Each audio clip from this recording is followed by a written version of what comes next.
Welcome to YCube interviews.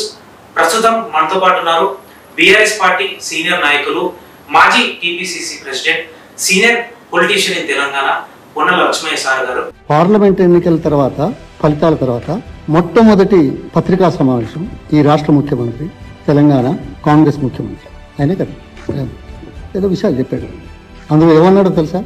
ఒకసారి గుర్తు చేస్తుంది.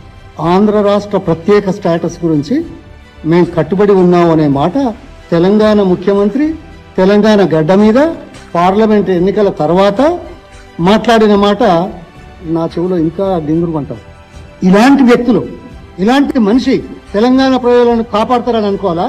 తెలంగాణ గురించి తుపాకీ పట్టుకున్న ఆయనే తెలంగాణ అవసరాల గురించి, ప్రయోజనాల గురించి పోరాటం చేస్తాడు అనుకోవాలా? లేకుంటే గురువు గారిని కలవడానికా? లేకుంటే ప్రజలను మభ్యపెట్టడానికా?